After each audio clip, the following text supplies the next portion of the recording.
Terradome. You should be heading home, cause you could bring all of your ninjas and the Technodrome. I rip right through your flesh and bone and mental capacity. Flood your mind with atrocities and copious tragedies.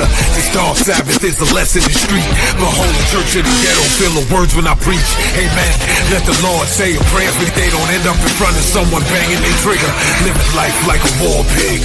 Fuck the law, I'm getting mine. Let the others figure what the cost is. Purchasing the fortress on gorgeous acres enormous. Car park full of foreigners and women just waiting on us. We living the dream.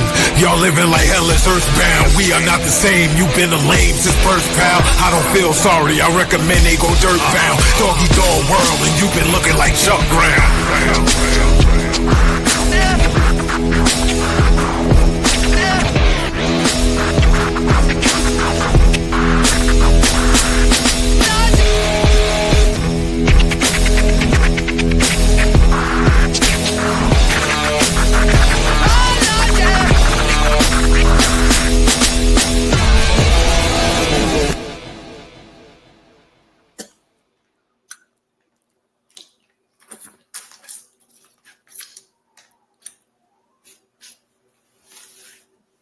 You're on mute.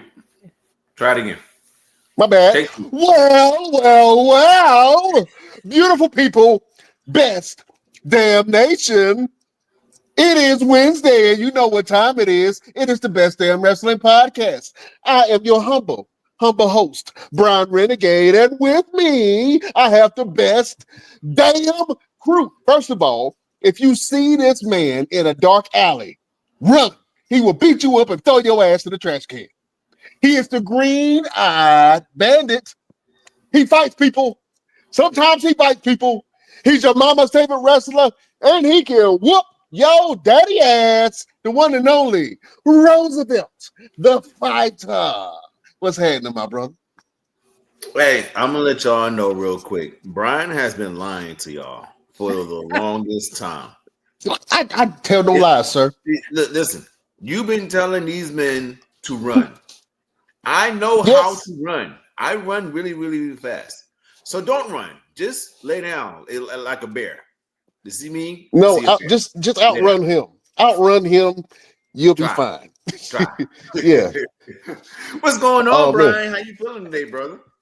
Oh, man, you know, I'm blessed and highly favored, my brother, and I'm super excited today because we got a special guest, somebody who is near and dear to my heart. I know I'll let you do the introductions, but I'm going to have to go ahead and do this one. Is that okay? That's totally okay. Go for it, brother. All right, I'm going to go ahead and put her big face. Hey. Listen, first of all, this person can sell sand to a beach, can sell a roar to a lion, can sell socks to a giraffe, can sell pig to pork, or pork to pig, however you want to say it. America would be debt-free if this person was in charge in just 2 days, plus tips and interest. If you have a small business and this person works for your small business, it ain't a small business no more. You doing big business things. There we go. This is an absolutely amazing person, friend, confidant. Ladies and gentlemen, let me introduce to you Monica Allen Moe the Closer. Hey. It's good. It's good to be on here. Look, let me tell you. First of all, I enjoyed watching just everything before we came on. So I'm in here. I'm locked in over here. I'm like, oh, this is good. Oh yeah. We got watching on the screen, like on my phone or whatever, right? But it's another thing. I'm like watching this right in front of me. So I appreciate that, and I definitely appreciate that intro. Oh man, I'm just telling the truth. You know what I'm saying? You can sell snow. What is it? You can sell. This is hard to say. You can sell slow to a snail. Mm-hmm. My grandma used to tell me I can sell the stink out of shit. Oh, so there you go. I ain't want to get that graphic, but there you go. Oh man. So Mo, I'm glad that you're here, man, because I think that I wanted you to be here to be able to connect with people who are entrepreneurs, who are trying to get, things started, trying to get their businesses up and running, trying to be able to connect with more people, finding funding for their businesses. You are a guru.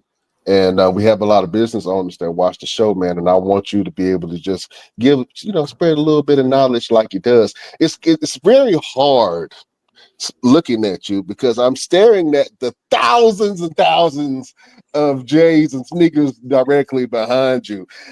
Can you please explain the collection that you have and how did you get started with that? This is the collection. It extends past this wall behind me and up the side of this other wall over here, and upwards of up a little over 200 pair of shoes. So I have a good time with it. Yeah, a little over 200 pair. And to some people, you only have 2 feet. I got 2 feet. Last time I checked, yeah, I got 2 feet. And the crazy part is 9 out of 10, I got on flip flops. So I have on flip flops right now. So oh man, not the collector type or anything. I still wear them, but around the crib, I got on flip flops. I don't really wear my sneakers a lot. Absolutely. How did you get into collecting your sneakers? I've always been a sneakerhead, but when I started being able to purchase them on my own, especially like working in the mall and stuff like that, for a good part of my sales career, I worked in a mall. And with working in a mall, it was always somebody was looking out for you, and it's because like I looked out for a lot of people, right? I hooked them up with phones and service and chargers and all this kind of stuff. So the first thing they did was, hey, we got your 9.5 over here waiting on you. And I ain't gonna leave them hanging, so I'm gonna go pick it up, And the crazy part is I still have a couple pair of those shoes. So really? like, yeah, I still have a couple pair. Like this pair right here is from 2005, I do believe. 2005. And I have a couple pair that are from a little older than that. So I have some shoes that are around 20 years old. The fact that you carbon dated your shoes is freakily amazing. Yeah, I got these back in 98. You know what I'm saying? This boy, but that's amazing. That you have that many shoes in that collection. I think we all try to strive to collect something, and I think I have my certain collections that I started, and I had to ask my wife if I can do it because when you together with somebody, you got to be on the budget. So you got to do it sparingly. You got to ask for permission before you start taking up all that space. Exactly. So so when you want another pair of shoes, do you tell your partner, "Hey, look, I'm about to get these J's"? Do they ever try to talk you out of it? No. Here's what you do. So, matter of fact, this is outside in the garage, right? So we've transformed the garage into like my office area. So this is my cave. So if it can fit in here, I can have it. Right. Okay. Okay. But a good rule of thumb, yeah, if it fit in here, I can have it. But a good rule of thumb is like when she goes out of town for her business meetings and her business trips, I'll just, I kind of try to like, I've gotten Nike down to where they're like 3 or 4 days for delivery. So about 3 or 4 days before she leaves, then I'll go ahead and order what I got to order. So it's here by the time she gone.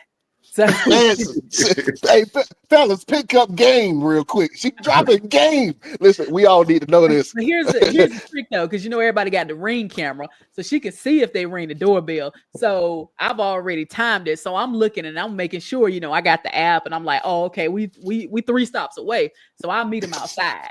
He ain't even got to ring the doorbell. I meet him outside. What? Hold on, let me take this down. Meet outside. Okay, don't ring all the right, doorbell. cool.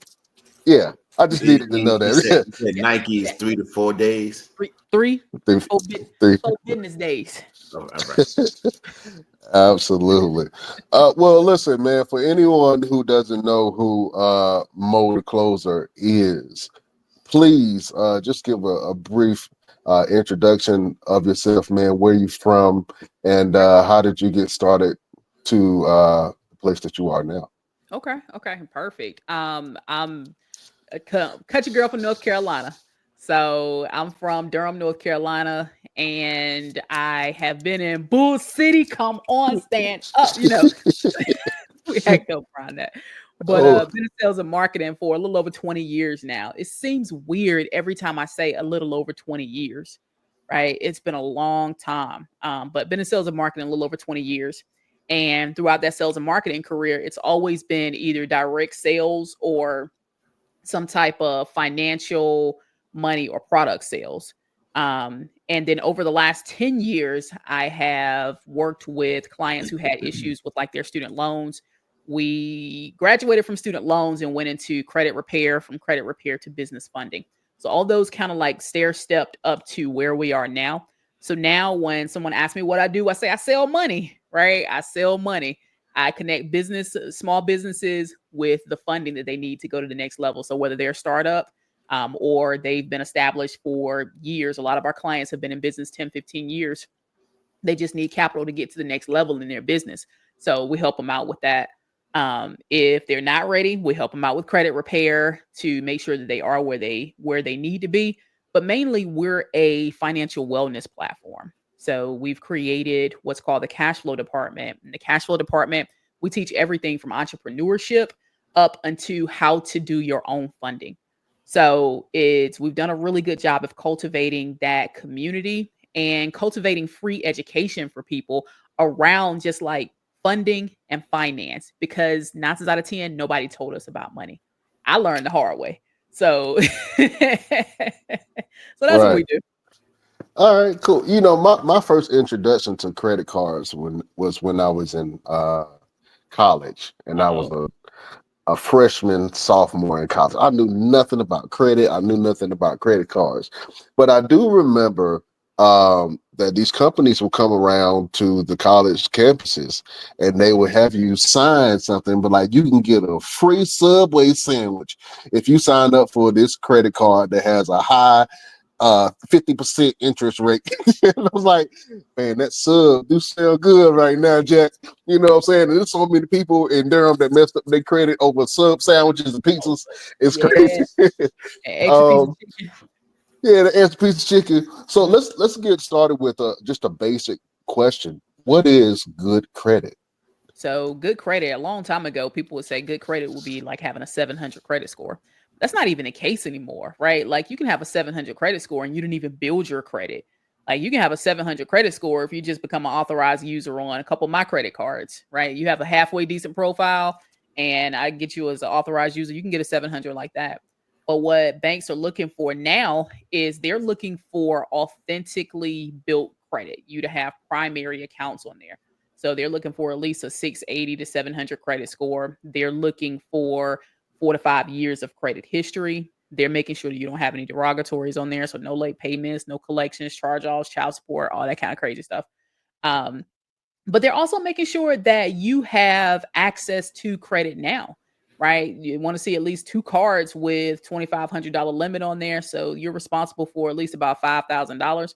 And they want to make sure you're managing that correctly by maintaining under 30% utilization. You can get away with 40, 45 sometimes, but just maintaining under 30% utilization so that it doesn't impact your credit score in a negative way.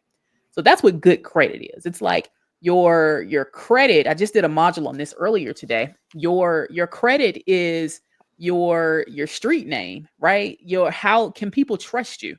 Can people think you're gonna like? Do people think you're gonna do what you say you're gonna do? Right? Can they give you their money and trust that you're gonna pay it back?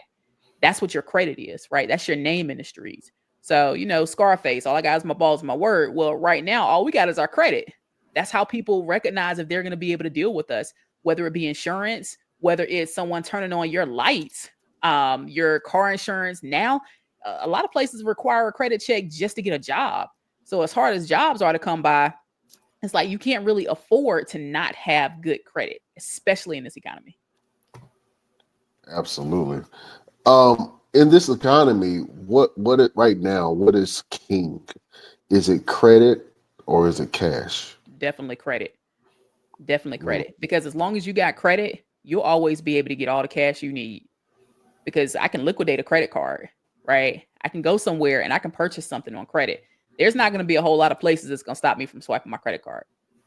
And if it came to the point where I needed cash, I can get my cash liquidated in the next 24, 36 hours. So it's not even a matter of, do I have access to money? I can get access to 100K in credit cards faster than I can get access to $100,000. Like, I'm gonna use this for example. You ever tried to save $10,000? Oh yeah. I tried to save Yeah. $10. It's the longest process ever. Like, I'm gonna put, $20 here over to the side. I'm gonna put $100 over here to the side. Versus just getting your credit together, you can walk in a bank and you can start talking to them. Like, instead of asking, "What can I do to gain your business?"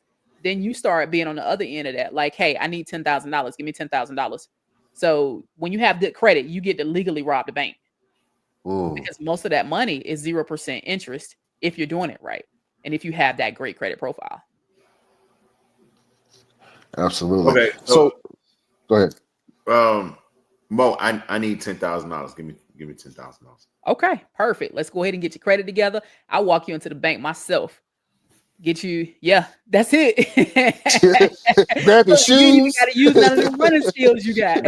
I got the keys. I'm You on got the the way. keys. You ain't even got to use your running skills. So in terms of businesses, Mhm. what would be the best steps for someone that's getting ready to start their business and trying to build something, like you said, like a good credit Okay. base for other banks to say, yeah, I'm gonna give you this money? So the first thing is, like, even starting your LLC, make sure you're paying attention to the name of your company, because there are these things called your NAICS code. This is how banks determine if they're going to lend to you or not, and whether you're determined as a risky business. So, for instance, businesses like cannabis, trucking, banking, funding, all of that, those are risky business names. Real estate investors, all of that is risky.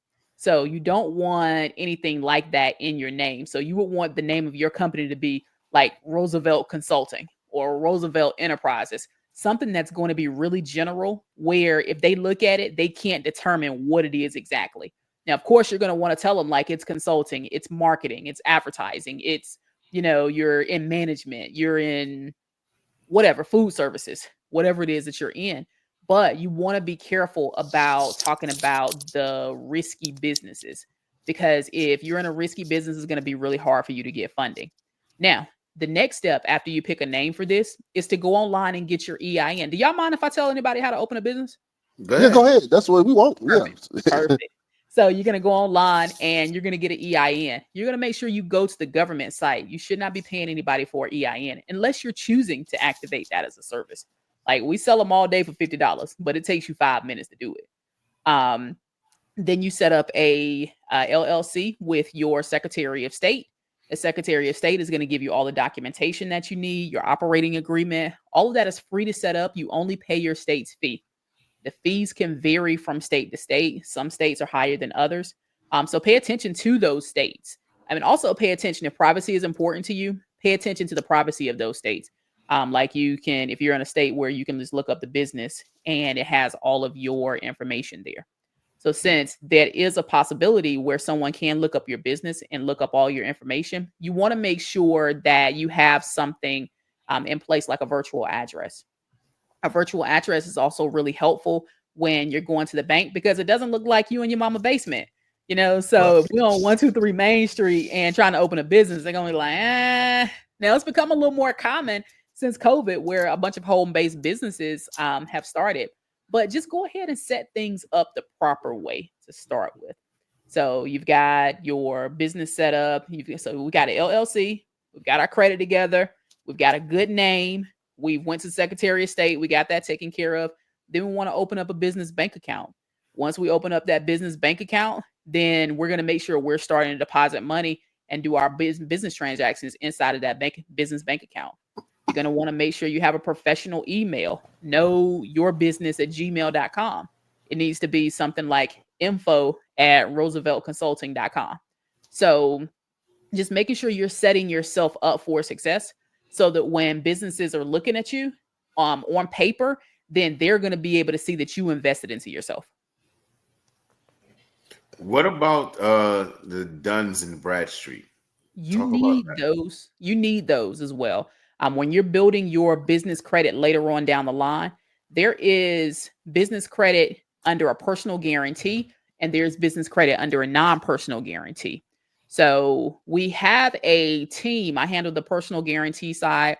My business partner handles the non-personal guarantee side. The non-personal guarantee side is where we actually build you out a profile that doesn't have anything to do with your personal information. So your business stands on its own. But before your business stands on its own, you need to already have it established. So yes, you do need your Duns and Bradstreet number, but that's going to come later on down the line. But you don't need that. You can access a couple $100,000 before you ever need a Dun and Bradstreet number. I think when I first started, I was like, I want to make sure I do everything the right way. So I went ahead and applied for my Dun and Brads a couple times. Yeah. It's not always an easy process. A lot of your stuff has to match up with what you put for the IRS. So you have to pay attention how you put your stuff down for the IRS, because when it comes to Dun and Brad, or you're trying to do something on sam.gov, it has to match up exactly, or you will not get through. You ain't getting nothing. Absolutely nothing. I actually advise like keeping a Google document and putting exactly how you place your business in there. What's the exact address of your business? What's the exact phone number that you're using for your business? And you can start out with like a Google Voice number, but don't put your personal number, because then you get all kinds of weirdos calling and asking you if you want to be in a yellow book. So yeah, just like make sure you keep some type of document saying, hey, I spelled my business name this way, or I put that it was on this street. Just make sure you're documenting all that kind of stuff, because you're going to need it later. Absolutely. You mentioned something a little bit earlier about having your money make money for you.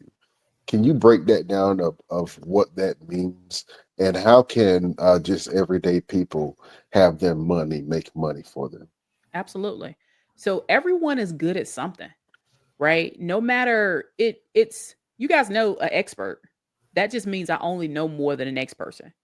So where we are right now, somebody else wished they were right here. But at some point, you wish you were where you are right now. So think about like where we were 10 years ago. Then 10 years ago, then we were thinking about where we wanted to go, where we wanted to be, what we wanted to be happening, right? We're what we prayed for essentially right now. At some point, you're going to be able to come up with an ebook, a worksheet, a podcast, a course to teach someone how to do exactly what you're doing now. And the thing about that is that if you're using business funding to fund those ventures and you're making that money back, all of that money is free money to you if your credit profile is set up correctly. So let's take, for instance, if you've got a course out. So you have a course, you only have to make the course one time, right? You can run ads. You can take some of your business funding that you've gotten access to 0% interest for the next 24 months. You got 24 months to make that money back. So you just got to say $50,000 from the bank. Well, you can take some money, run ads to this course on how to begin a podcast. You already made the course. You already have the platform for it. So because you already did all the work, you're just running traffic to your offer.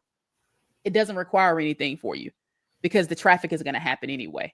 So as long as you got an offer that's running 24/7, then it's going straight to the link to purchase your course. That's passive income for you. You don't have to do anything else for that. Yeah. Did you hear what she said? You don't have to do nothing else for that. And then I'm gonna give you a hack right here. Like if you're good at something, let's say, and I'm just using podcasts because we're on right now, but you can go to ChatGPT and ask it to write you a detailed ebook on how to start a podcast about cooking. What social media should you put up? Come up with an entire marketing strategy. And ChatGPT will be your marketing campaign manager. You just ask it the right questions. That's free. Or if you want to get fancy, pay $20 a month for ChatGPT, and it's going to go overboard for you, right? Give you more information than you need. So just utilizing tools like AI, utilizing tools like Canva to be able, utilizing tools like I use Go High Level as a CRM. And there are several other CRMs that are out there that are just as good. That's just the one I chose. that'll allow you to host those products on there. So all you have to do is run traffic to that offer. That's it. And a CRM is a customer relationship manager. So this is how you keep track of everybody. See, that's how you know she good. She using acronyms. Yeah. I'm sitting here like CRM. Yes. CRM with SPW. Oh man. Let me ask you a question. So Sure. in terms of businesses that may have falling under, how difficult or what would be the steps for them to kind of come back to it? Like, we have some businesses, they make some bad business decisions. They're going through some kind of debt their first year or two in, and they want to get back on track. How difficult is it for them to get back on track? Okay. I'm gonna approach this from an uncommon perspective. You're allowed to open up 365 businesses per year. You can open up a business every single day.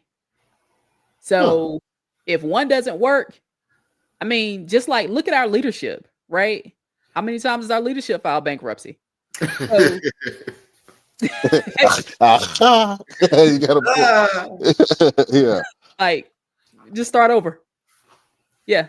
If it's that bad, like business right now, you don't have to like say, hey, let me thug it out. Let me get through the trenches. Let me just wear the shame on my name. Okay, well, you messed up one, right? Now you know when you start the next one, you're not gonna do that again. Right. So just start another one. And yes, there is gonna be some comeback, but just fix what you can and move on. But don't let your new ideas get stale because you're steady trying to clean up old messes. Because by the time you finish cleaning up that old stuff, like especially if you couldn't afford to dig yourself out of the hole then, right? By the time you get done cleaning up that old stuff, you could have already started something new over here and been just dealing with this over here on the side. Now, how does that work with the state in terms of registering yourself with an LLC and as a business, if it's still linked to your social security number or your name? They'll let you open up another one. You get to open up as many as you want to. Yeah. Yeah, Roosevelt, you can open up another OnlyFans if you want to. So, that's what you're asking for. He's trying to close down his own OnlyFans. Yeah, you ain't got to close down your OnlyFans now. I'm going to go from OnlyFans to every fan. Yeah, you ain't got to close it down. Yeah. I mean, it's like you take the best lessons from what wealthy people are doing. Wealthy people are leveraging debt and they're starting businesses, right? And they're buying real estate. So leveraging debt, starting businesses, buying real estate. And in all of those, you are able to say, you know what, this ain't working out for me. Let me file bankruptcy. And I'm not saying like use that as a fanatic strategy, but it's there for a safety net. So you don't have to struggle through anything. Like, yes, it's going to be hard building your business. But if something just happens so detrimental that you're like, you know what, I'm going to have a real hard time getting myself out of this mess. And I don't even want to deal with that. I know what I did wrong. I've learned from that. And I know how to start it over. Start it over fresh. Just start another one. It's fine. Let me ask you a question for people who are trying to get some things back on track with their life. What's the best way to develop or create a financial strategy for yourself or for your household? Write everything down. My partner and I, we have finance meetings every 2 weeks. And those finance meetings, as a matter of fact, we had one this morning. It's where we're going over household bills. We're talking about the money that we're spending. We're writing down everything because what's trackable is scalable. So until you know exactly how much money you're making and how much money you're spending, you're not going to be able to feel like you're making more money because we're conditioned to, if we make more money, instead of ordering the burger off the menu, we ordering the steak. So we don't really feel that we're making more money because the same amount of money is in the house. So I'm making $20 more a week. And that $20 more a week, if I just ate it up at a restaurant, then it didn't come in the house. So if you're tracking everything, every single dollar that's spent, Every type of variance that you can think about, any type of variable bill, like the light bill might be different from month to month, the water bill might be different from month to month. Track all of that, write it down. The average person is missing 22% of their income because they're not tracking it. 22%. That's a lot of money. So just think about how much money you waste from day to day, like, oh, I'm running the store real quick, I'm gonna buy a pack of gum. Well, plan for that or write it down. But we're missing money because we're not tracking it. We just don't know where it is. So just start. I encourage the person who is trying to get their finances together to, the first thing is write down all your money, right? Write down what you got coming in, write down what you got going out, write down all your expenses, and write down a plan. If you're going to strategize for cutting down your debt, there are two methods that you can use. There's one called snowball, there's one called avalanche. The snowball method is where you list all your debts down. You start with a small one and you work your way up. So if the small one is $300, you pay off that $300. Well, the next one, if the next one is $600, it's going to take you 2 months to pay off that one. So now you got those two knocked out. The avalanche strategy is where you're listing everything from highest interest to lowest interest, and you're tackling the highest interest first. So the snowball method is going to get it done the fastest. The avalanche method is going to save you the most money. So you got to figure out which one of those are going to be most important to you. But just picking a strategy and sticking with it, that's the one that's going to work. Oh, because this is the best damn wrestling podcast, and we have wrestlers on here every now and then, what would be the best strategy for professional wrestlers to be able to make their make themselves a business? You know, Jay-Z said, I'm not a businessman, I'm a businessman. Mm-hmm. How does that work for a professional wrestler who is an independent contractor for different companies around the US to turn around and say, you know what, I'm not just a businessman, I'm a business? Okay. That's a great question. So the first thing to do is to change your name to a LLC, or put your name in an LLC. So if your name is Renegade Man, then you're going to be Renegade Man LLC on paper. So people aren't paying Brian Renegade, they're paying Renegade Man LLC. Therefore, you're taxed differently. So you're able to write off your traveling as expenses. You're able to write off your management expenses. You're able to write off, if you need a uniform, you're able to write that off.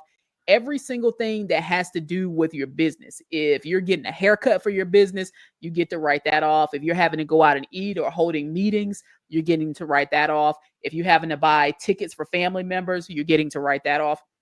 There's so many different benefits that you have if you're an independent contractor and operating as an LLC than if you're just using your social security number.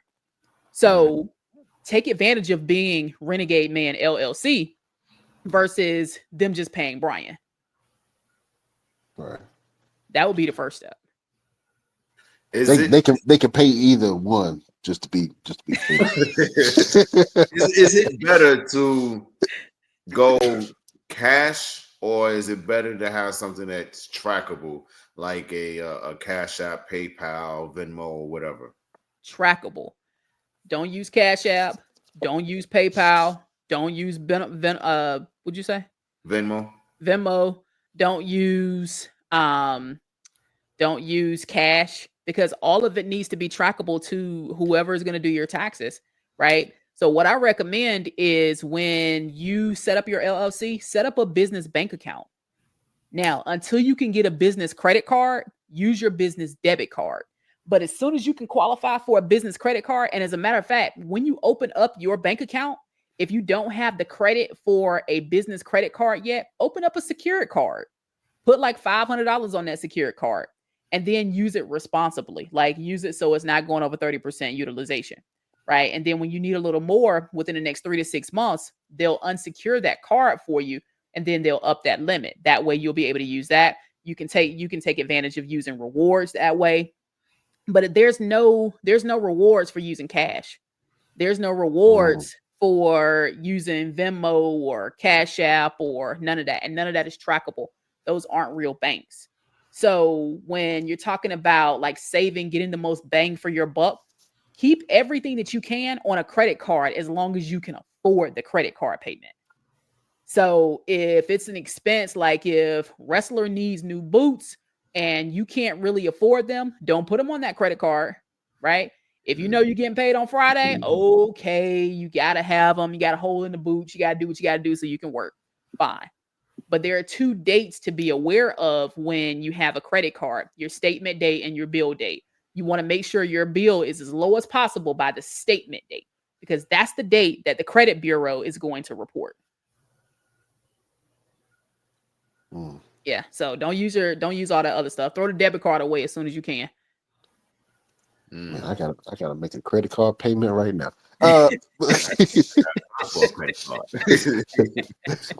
Let's talk about like community wealth, right?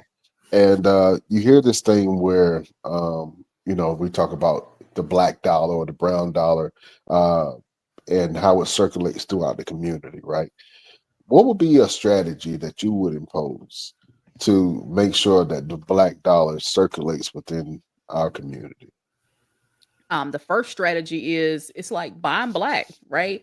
And it's not always, I'm gonna be clear, right? And I've gotten on some people about this.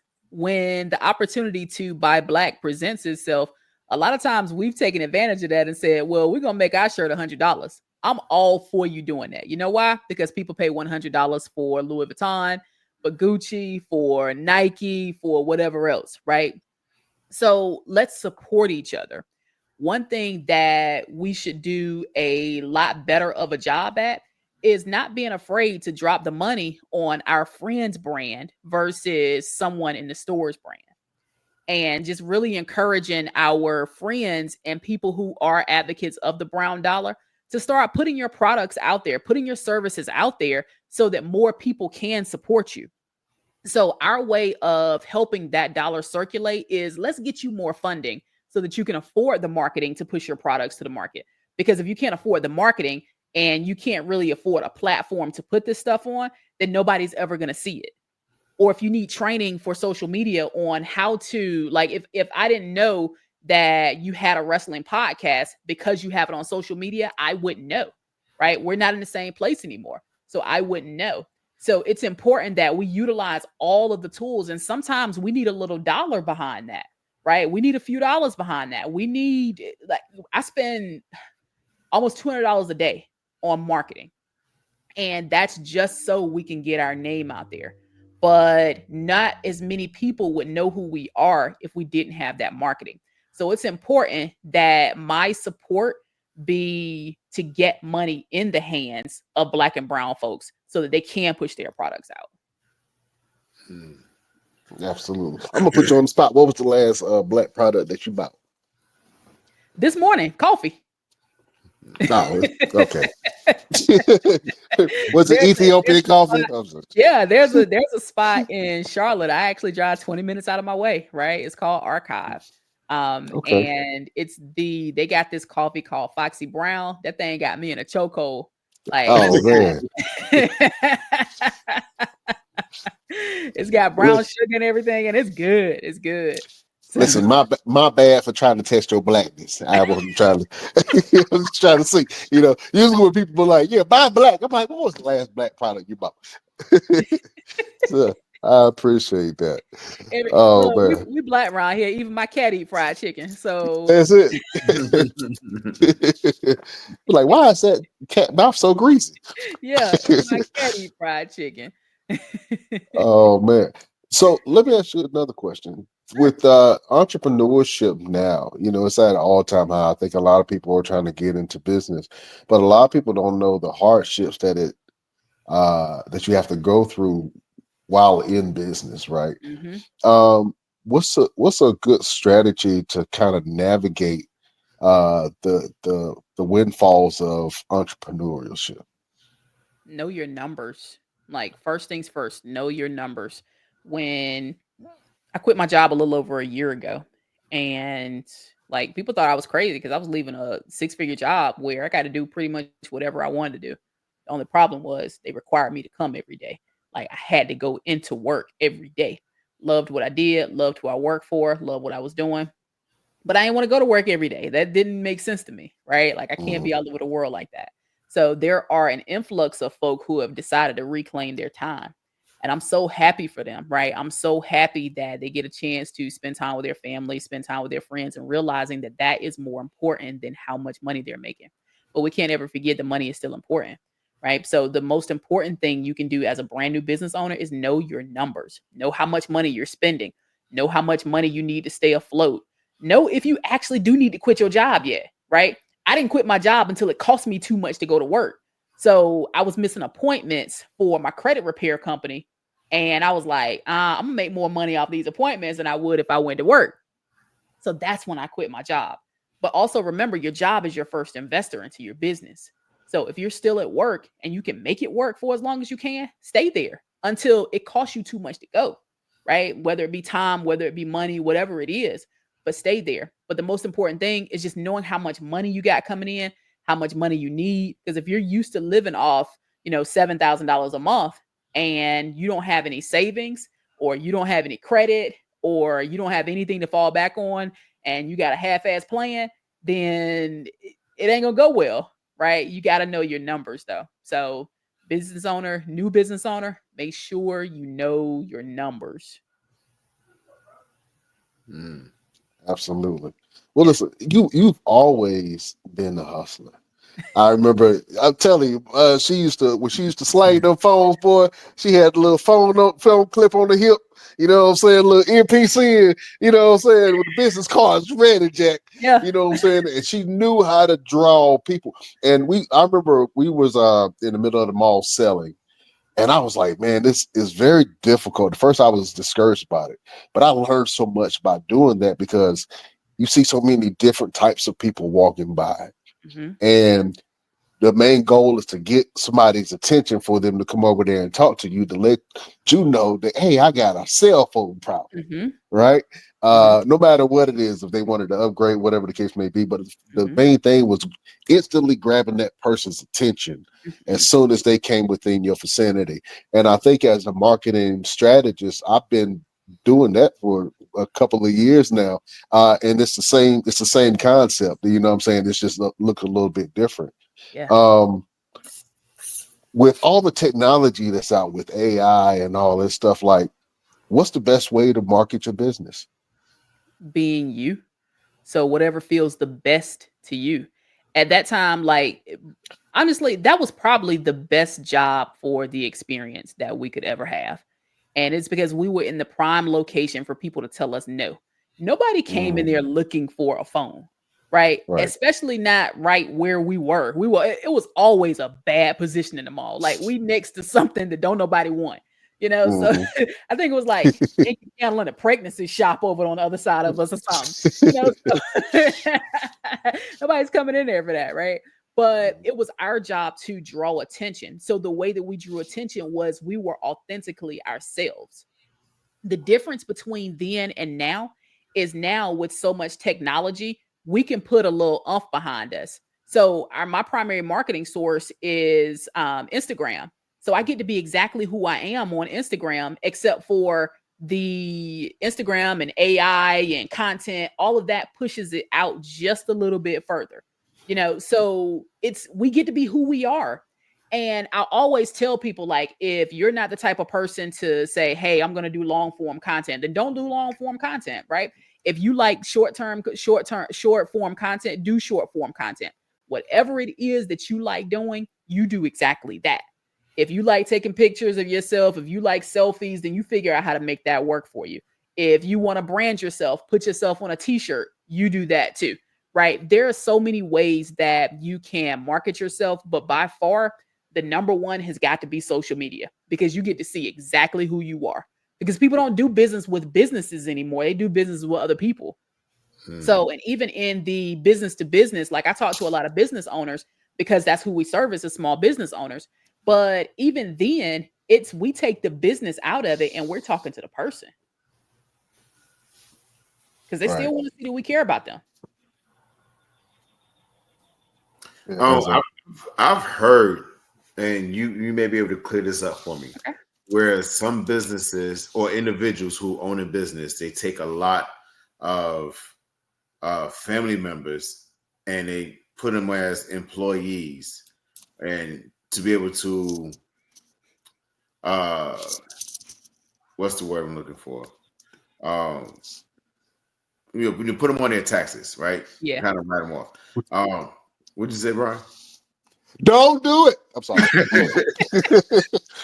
clear up the whole basis behind that for Yeah. everyone. For tax benefits, you can put your kids on your taxes. And check with your CPA or your local state and find out how much you can deduct. I think it's like $1,200 a month. Don't quote me on that. I haven't looked at that because I don't have any kids. So, if the shoes can't work for me, then But yeah, you can pay your kids a salary, and that's tax deductible. So yes, you can add people to your payroll for purposes of tax deductions. But I'm gonna tell you something, man. There's so many easier ways to get tax deductions than adding folks and family and friends and all that stuff. Because you don't want that headache. And a lot of times they don't want to deal with you either. So let's just keep the people out of it. And we utilize like more services. If you need to give away some money, go get coaching or something like that. And your coaching is tax deductible. Go get even the way that our business is set up, even our success fee that we charge our clients for getting them funding is tax deductible. So it's like it doesn't really cost you anything to get funding. And they like that, right? So just like yeah, if it ain't the kids, then if it's somebody who can give you some lip back, leave them off your taxes. Yeah, you don't want nobody talking to me. Now, speaking of kids, let's say because most women have their kids as their dependents on their taxes, and I say if there's a man who's not with the mom and he has a business and he wants to put the kids on his taxes as an employee, how does that work with the two narratives in terms of who's claiming the kids for whatever reason? I ain't even gonna answer that because I don't know that one. I don't know that one. I was about to say a lie, and I'm gonna go ahead and say it, but I think it's two different ones. You have personal taxes and business taxes. Yeah, right? yeah. And so if you list that person as a employee, then technically they're an employee of the business. Right. The child is not attached to that. You know what I'm saying? Because also the rules just changed to where it's like the years alternate for who's going to be able to claim that child. So that's changed up a little bit too. But they are two separate things. The business, wait. Repeat that. What did you just say? yeah, the rules, the rules change where it's like you alternate the years. So no matter what, you're alternating the years of who can claim that kid. Yeah. So check with your taxes. A few laws changed on that. I went into effect in January. Somebody been eating good, and I'm over So, here. so I gotta make a phone call real quick. Check this. So you listen. You have been giving game on Instagram, man. And you have some great content, and this is so as soon as you look at it, it grabs your attention, and it makes you sit there and listen to what you're saying. How long did it take you to find your voice, your media voice, right? Where you felt comfortable being in front of the camera, giving advice on stuff that you know, because you could call yourself an expert, but then somebody that don't know you be like, she don't know that until you saw talking. You know what I'm saying? So how long did it take you to find your voice, where you felt comfortable just being you? I've on always camera? been confident. So it's like it came natural for me to be able to share it online. It's like, oh, more people get to hear me. Oh, good. More people get to hear me, and I look at it as a plus. I've had my voice for years, even before getting on social media, before social media was a thing. I remember even having my voice inside of selling those cell phones. I had my voice then. I've always known I was different. And not only because I look different, but it's because I am different, right? And not necessarily different as in I'm better, but I know I'm different. I know I'm stand out. I know I'm a stand out. I'm 6 feet tall and I'm big. So, and I'm masculine presenting. So, but by default, someone is always going to give me a second look.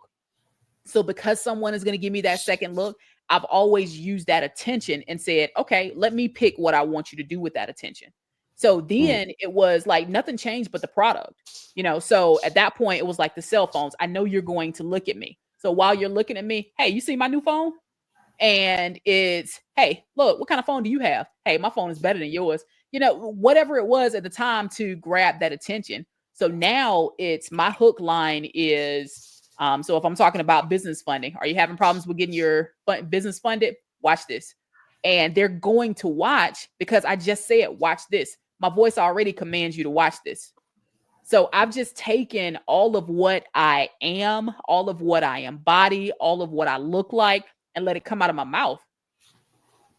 So, like, finding my voice, I've always had it, but my best advice to someone who's trying to find their voice, practice. When you figure out that the people who are watching you put their draws on the same way that you do, it's a different type of mentality. It's like, they're just people. What they gonna do? They're just people. So it's all good, So just practice. Get in, send a video to yourself, watch your content. Like, I left my old content up, So my old content, if you go back years ago, I still got a picture on my IG, I do believe, where I took at the mall. I left it up for the fact that I wanted people to see my content used to suck, right? But the best piece of content is the one you put up. The worst piece of content is the one you have and don't put up. So put the content out there, and little by little, you're going to get good. But don't critique it. Just go for it. It's okay. Somebody's going to resonate with you. Somebody's going to like it, and somebody's going to rock with it, right? But everything ain't for everybody, and you don't want to be for everybody anyway. Boom. Dropping jewels, boy. Dropping bombs. Well, since you're a wealth strategist, right? Is there such thing as a work-life balance? I never heard that term until I came out here on the West Coast. I'm out here in Phoenix, and a lot of the people who are in the corporate section, they talk about this work-life balance thing. I had no idea what it was because, being from North Carolina is like you just work. That's it. Everything else comes after work. Yeah, but is there such thing as a work-life balance? I don't necessarily subscribe to work-life balance, but I do subscribe to work and life being in sync. So there are days where all I'm doing is working, but there are also days where all I'm doing is laying on the beach with my partner, right? So there's not necessarily a work-life balance, but there's a sync that has happened between work and life. Because different times in your life are going to call for some different versions of you, right? Like now, there were times where I was in my soft era where I'm like, you know what? I did good. I ain't got to do nothing. I'm chilling this week. But the next week, all hell might break loose on a Monday, and I got to get to it. So it ain't no work-life balance around here. It's just work-life, where work-life have learned how to be in sync. That's it. Learn how to be in sync. That's a good one. Yeah. What about y'all? Like work-life balance is a thing out there? I guess it can be if you design it so, but if you are an entrepreneur or a business owner, it really ain't no work-life balance. It's all work, and you trying to find the balance. Don't get it twisted. If you are, I know more business owners, even whether they're making money or not. I know more business owners that struggle with finding that balance between having a company that you're running and your personal time, and they struggle a lot of the times trying to find that. So a lot of people will look at a business owner on Instagram or Facebook and be like, oh man, they got it all. But you don't know the hours that they put in to doing that. Even when you go out, you land on the beach with your partner, like you had to work to get up to that point. You know what I'm saying? You had to earn it. You know what I'm saying? And this as a small business owner, sometimes you feel like you don't earn that you don't deserve certain things. That's right. That's Even right. though you know you deserve everything, you feel Yeah. like, oh man, I can't. Man, I Not don't yet. deserve to take a break. I can't take a break right now. Oh man, Yeah. I can't pay myself extra right now. I gotta make Not sure yet. all my staff is paid. You know what I'm Right. saying? Oh man, I can't eat that steak right now. I'm gonna have to eat Yeah. these canned tunas right now. Yeah. You know what I'm saying? It be like that. Um, Yeah. And you said something important, like your partnerships and your family structure matters as well, because we couldn't do what we do now if we didn't have supportive partners. So, like, I've been in situations where the person I was in relationship with, they don't understand why I'm up to 2, 3 in the morning. Right? They don't understand why some nights it's like I'm not sleeping, but other days it's like I got all day for this, So there right. it's hard to explain, right? But once you get somebody who completely understands that, a lot of times they embody a lot of that on their own. So a lot of times they're an entrepreneur, or they have that entrepreneur spirit where they understand that sometimes you can't just do what is expected of you. You have to do what is required, like what needs Mm, to be done. So if it needs to be done, then somebody's got to do it. And they right. understand that you're the person that has to do it as the business owner. What would be your ideal of the best verbiage to utilize when you walk into a bank and you're telling them you want X amount of money to do whatever you need to do with it? Oh, this is my favorite. So, when you don't have good credit, you step different than when you have good credit. Like, Mhm. when you got good credit, you got to talk to me differently. Like, you can't be talking to me any kind of way because I got good credit, Oh right? yeah. But when you don't have good credit, you're like, whoo, Lord, I'm gonna go in here. I hope and pray they decide they're gonna give me some money. But when you have borderline credit, when you don't have not so great credit, you're going in and you're saying, "Hey, Mr. Banker, something just happened in my life. I'm trying to start up my business. I want to leave my job and blah blah blah. My dog got toenails now, whatever.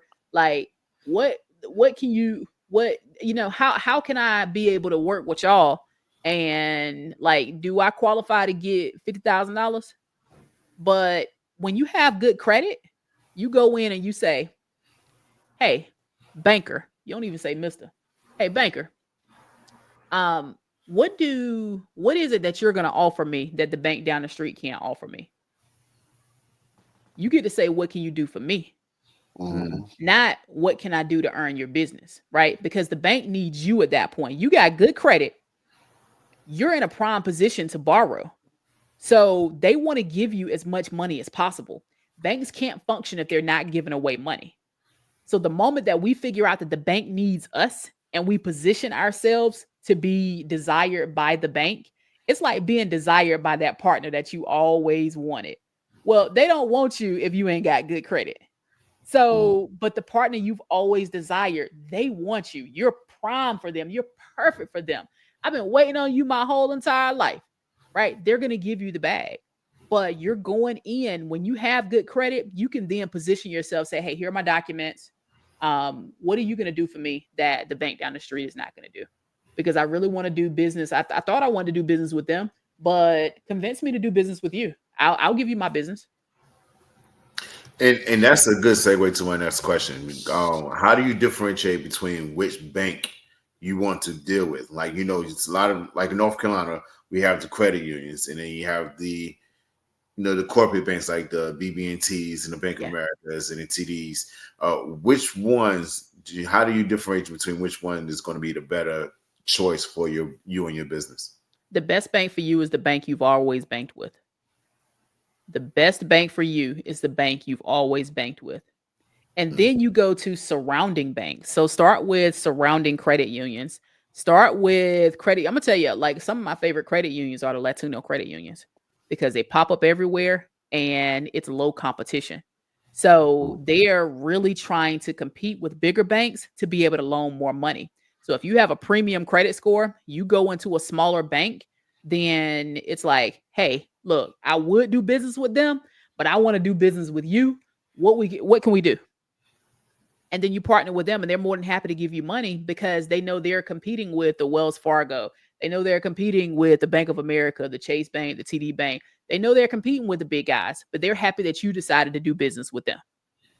So start with whoever you bank with, then go to smaller credit unions around you, and then expand to those bigger businesses. Yeah, I remember when I started my first business, my credit score was pretty decent. I had on loose draws, boy. I felt like I was somebody important. You know, walking there swinging. When your credit score bad, your draws get tight. I don't know what it is. They get tight. You be like, yeah, let me go ahead and put on these briefs, tighty whities real quick. They do. Just in case I need something to hold everything in. Yeah. 1 second, Brian. We got a question from my TikTok from Demetrius. He says, what do you say when you don't have the credit, or do you not try at all until you do? If you don't have the credit? Yeah. Then have the credit going there, with your thing swinging. You know what I'm saying? Yeah, get your credit together first so you can step in there correctly. Yeah, get your credit together first. So make sure, like, if you can go to annualcreditreport.com and get you 3 credit reports every month, I think now. Every month now, I think. And get you a credit report. Figure out what you got going on. Figure out what it is that you need to improve on. If you need some help with that, we'll help you with that.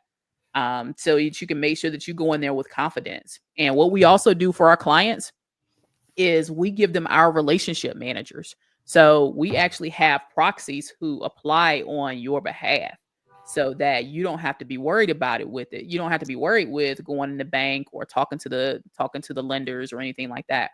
They'll handle all that on your behalf. With those relationships, also, those approvals are going to be bigger. So if you go into a bank, you'll probably get, I'm just using this as an example, you'll get 10,000 versus I'll get 25, 30,000 going into a bank. So it's worth it using a team, but make sure that you just go in there correct. Like, make sure you got your stuff in order before you go in there. Yeah. If you have a team, right? You just mentioned the team aspect. If you have a team and say you have a business in your name, but you also have secretary or an accountant, somebody who has a financial background, and you are looking to open up something or get funding, but you have a member on your team who has stronger credit, do you go ahead and try to send that team member out, or do you bite that bullet and put it in your name? Nah, you add that team member to your operating agreement, and then that team member can get funding for the business. I just gave y'all game. That means if you know somebody that got some bomb ass credit, just put them on your team and have them walk in the bank with you. Yeah. Tell them to go to the bank. Matter of fact, don't have them walk in the bank with you. Don't be taking your bad credit having self in there. You stay outside in the car. You drive. we need somebody with some loose draws to go in there. Yeah. You drive. You don't go inside. You drive. Yeah. You stay out here. Feed the pigeons. Yeah. You sit out here. Yeah. You sit out here with the kids. What advice you would give to veterans? Military veterans, like, what advice would you give to them in terms of pulling their stuff together? Because a lot of them come out of the military screwed up. You know what I'm saying? Some of them come out pretty good. So what advice you would give to them? So first of all, for all the veterans, thank you for your service. And I advise any veteran possible, whenever there is a spot on an application for you to put that you're a veteran, go ahead and put that you're a veteran there. Make sure that you volunteer that information because you qualify for premium financing. And also make sure you're taking a look at your credit score, right? Same advice for a veteran. Just make sure you're filling out that application a little bit differently. But look at your credit score. See what's been going on while you've been active. And then that way, you know exactly how to apply and what to apply for. So a good bank for veterans is Navy Federal. Navy Federal is a great bank for personal banking. Not so much for business banking because they don't offer any 0% interest products as of right now, but they're great for personal credit building and making sure that you get your personal credit profile strong. Because if you're able to be approved for, a $10,000, $15,000 credit card first shot at Navy Federal, then this means that your business credit approvals are going to be a lot higher, because the credit card game for business and funding is it mirrors your business credit is going to mirror your personal credit to some aspect. So if you have a $10,000 credit card on the business side, on the personal side, then you can expect on the business side when you apply that you're going to get around a $30,000 card. So, but Navy Federal, make sure you're banking with Navy Federal if you are a veteran. All right. Well, listen, this has been an absolutely great show. Thank you so much for joining us, man. At the end of each show, we love to give a little bit of motivation. And like I said, you've been dropping bombs this whole time. But if you have, matter of fact, if you had to give advice to young Moe starting out, 18, fresh, if you had to give any financial advice to young Moe and all the young Moes of the world, all right, what would your final word be to them? Don't be afraid to start over. Don't be afraid to scrap the plan and start over. Like we were raised in a society that says don't quit. Well, sometimes you need to quit, right? Sometimes you need to stop doing whatever it is you're doing, right? Because if it's not going well, then stop doing it. It doesn't mean that you're quitting. It's okay to start over. It's okay to reinvent yourself. So I would tell young Moe, like, don't be afraid to reinvent yourself. And this time when you reinvent yourself, give the world exactly who you are. Because if you're enjoying whatever it is that you're doing, if you're enjoying making money, how you're making money, then as long, legally, right? We only call it that, right? Legally. Yeah. If you're enjoying what you're doing, don't let anybody shame you for that. If you decided you're going to open up a burger stand, be a proud burger stand owner. If you decided that you wanted to sell flip-flops on the corner of the street, be a proud flip-flop corner on the street person. And it's okay. But don't let society think that you got to drive a Lambo, have a 3,000 square foot house, and live on the beach. Don't let society and social media trick you into thinking that this is how a lot of people are living. Because while that's true, I know a lot of your favorite influencers personally, and they're not living how they say they're living. So don't let social media influence you into thinking that you need or you have to have more just to fit in. Like, be your own self. It's okay, right? And everything else is going to fall into line. But also, Mo, pay attention to your money. Pay attention to how much money you have and how much money you don't have, and stop acting like you got a whole lot of money and you don't.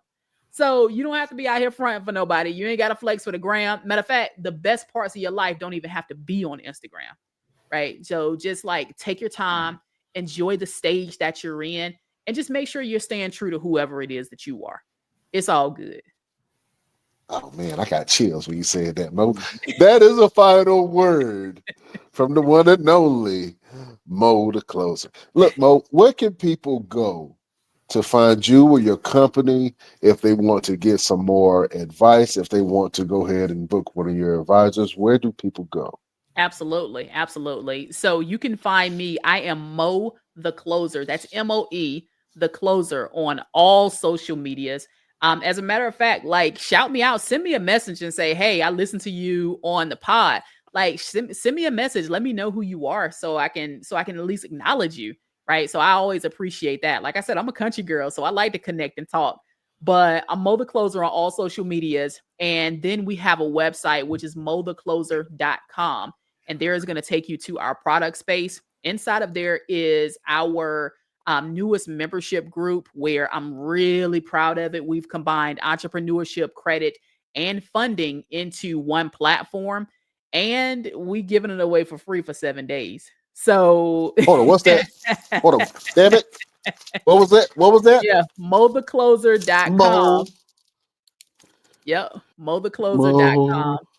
Is it the closer or the closer? The T-H-E. Okay, Mo. Okay, all right. Just asking. Ebonics. Okay. Yeah, I'm be a part of that group right there. Get our program in free for 7 days. And inside of that community, your credit repair is free. So we can make sure that you're stepping into the banks correctly. So it's no excuse, right? It's no excuse for our people to not be able to move to the next level. Wait. Did you just say that the credit repair is free? Credit repair is free. Free, like free 99. Free 99. If y'all are not jumping on this opportunity to clean up your credit, yeah, with this woman right credit here, repair is free. Yeah. So in the inside of the platform, it's free. The platform is free for 7 days, and the credit repair is included once you become a member. So It don't get no better than that. What more does she have to do? Jesus. And this is the same credit repair I was selling last year for $1,500. So man, people to have access to it. Like, we need more education and more knowledge. So we made it really affordable for us to have access to it. So it's not about the money anymore. We're gonna be okay, right? And I'm gonna always make sure I have what I need. And I've been like, I'm definitely highly favored. But I just want to look out for some other folks and say, hey, look, you don't have to have bad credit, because my credit used to be the same size as one of these shoes.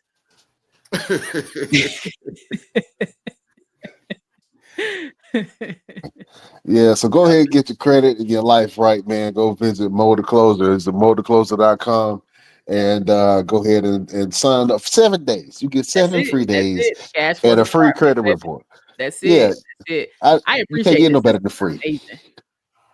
Listen, you are now a member of the Best Damn Crew, so you can come on anytime that you want to. We're gonna have some more conversations like this. I would love to have you on to interview some of our guests and just add a little 1-2 that you can. But we love talking about different things that affect people, right? Because so we have somebody to come on and talk about life insurance before, and just different things that affect ordinary people. You know what I'm saying? And so I had to have you come on. I was like, I want Moe to come on. She already got like a wrestling name anyway. Moe the Closer. That sounds like a dope ass wrestling name. It does. I gotta get me some tights. That's it. You gotta get some tights. Yeah, and a belt. Wear that around the house. I'm telling you. Your lady will be all over you. So funny story. For my belt, I walk around with my partner's bra around my shoulder. Put the bra on my shoulder. I'm the champion. You giving game? You giving game? I'm gonna go grab one of my wife's bras tonight. Just go grab a bra. Yeah. I'm gonna just go grab one of my wife's bras and I'm gonna put it on my shoulder, walk around. She's gonna look at me like I'm weird, but it's okay. I learned that from Moe the Closer. You know what I'm saying? Tag you on IG with mine on, then don't say nothing. I ain't gonna say nothing. We're just gonna be right beside each other with bra belts. Oh man, I appreciate you, brother. Listen, Moe, I got to have you help us close the show, okay? Yes. So I'm going to say we will see you next week on the next best. I only want you to say one word, and that one word is damn. Okay? Don't tell your pastor. Don't tell wifey that you cussing. Just say it's between me and you, okay? All right. And everybody that's here, the whole family here. All right. I need one of them good Moe the Closer dams. You ready? All right, let's do it. Beautiful people, best damn nation. We will see you next week on the next best damn wrestling podcast. That damn had so much style and flavor. Money attached to it. Like, I had some money attached to it. Let me borrow 13 cents. Let me borrow 13 cents right now. I'm gonna send you a whole $1, man. I'm gonna send you a whole $1. See, that's what I'm talking about. That's why you need to close them. Oh man. Listen, we gotta have you come back on for sure. Yes, for sure. Look, in 5 seconds, I'm connected with you. I got you. Let's do that. I got you. All right. And listen, I just wanted to, give you your flowers and let you know that I'm so proud of you and what you're doing, and that you are seen and that you are helping people, and that is a beautiful thing. You have a huge heart and a head of knowledge that can't even stay in the house. You got to put your ass out in the garage. I appreciate you. And keep doing what you're doing. See, like, you using this platform and still having that sense of humor. Because if I remember nothing else, we used to laugh all damn day. I quite often tell this story about Jeff Hardy and how I met Jeff Hardy, and he had bubble guts, and so he came to the middle of the mall trying to ask me where the bathroom was. You know, the bathroom was directly behind the stand, so I had to tell him where it was. I ain't want to go in there with a piece of toilet paper and say, "Can I get your autograph?" I didn't want to be that creep. You know what I'm saying? But that's where I met Jeff Hardy at. When we was working together. Yeah. Yes, I appreciate it, but it's been good. But I'm down to come back anytime. Absolutely. We got to have you back on. Moe the Closer, thank you for joining us.